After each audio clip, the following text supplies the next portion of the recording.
حضرت موسیٰ علیہ السلام کے زمانے میں جادو کا بڑا زور ہے، اس کا عام چلن تھا، اس لیے انہوں نے معزز کو جن میں سرے سے انسان کا دخل ہی نہیں ہوتا، خالص اللہ کی معیشت سے دور میں آتے تھے، یعنی آتے ہیں۔ جادو بتایا تھا ہم اس عنوان سے فرعون اور اس کے درباروں کے لیے حضرت موسیٰ علیہ السلام کے بارے میں قوم فرعون کو بہکانے کا موقع مل گیا۔ حضرت موسیٰ علیہ السلام کے زمانے میں جادوگری کو بڑا عروج حاصل تھا، اس لیے حضرت موسیٰ علیہ السلام کے پیش کردہ معجزات کو بھی انہوں نے جادو سمجھا اور جادو کے ذریعے سے اس کا توڑ مہیا کرنے کا منصوبہ بنا لیا۔ جس طرح دوسرے مقام پر فرمایا کہ فرعون اس کے درباروں نے کہا، اے موسیٰ، کیا تو یہ چاہتا ہے کہ اپنے جادو کے زور سے ہمیں مقام پر فرمایا کہ فرعون اس کے درباروں نے کہا، اے موسیٰ، کیا تو یہ چاہتا ہے کہ اپنے جادو کے زور سے ہمیں ہماری زمین سے نکال دے، بس ہم بھی اس جیسا جادو تیرے مقابلے میں لائیں گے۔ اس کے لیے کسی ہمہ جگہ اور وقت کا اہم تعین کر لیں جس کی دونوں پابندی کریں۔ حضرت موسیٰ علیہ السلام نے کہا کہ 9 روز کا دن اور 50 کا وقت ہے، اس حساب سے لوگ جمع ہو جائیں۔ جادوگر چونکہ طالب دنیا تھے، دنیا کمانے کے لیے ہی شعبدہ بازی کا فن سیکھتے تھے، اس لیے انہوں نے موقع غنیمت جانا کہ اس وقت تو بادشاہ کو ہماری ضرورت لاحق ہوتی ہوئی ہے، کیونکہ نہ اس موقع سے فائدہ اٹھا کر زیادہ سے زیادہ اجرت حاصل کی جائے۔ چنانچہ انہوں نے اپنا مطالبہ اجرت کا مقام کامیابی کی صورت میں پیش کر دیا، جس پر فرعون نے کہا کہ اجرت ہی نہیں بلکہ تم میرے مقربین میں بھی شامل ہو جاؤ۔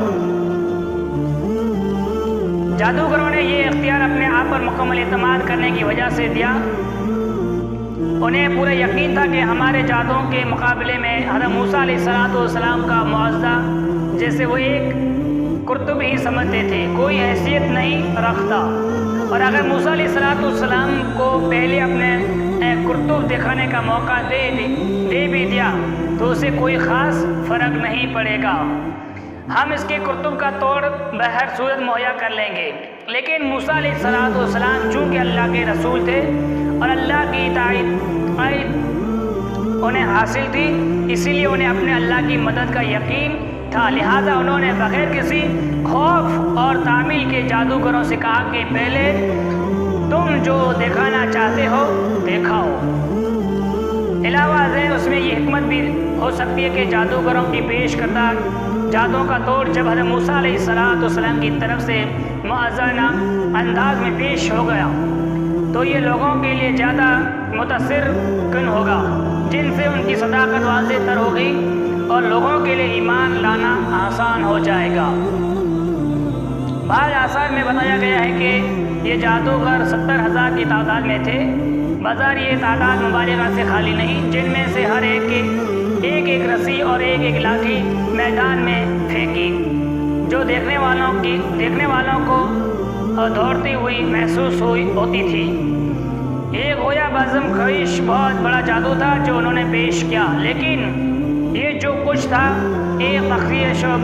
شعبدہ بازی اور جادو تھا جو حقیقت کا مقابلہ نہیں کر سکتا تھا۔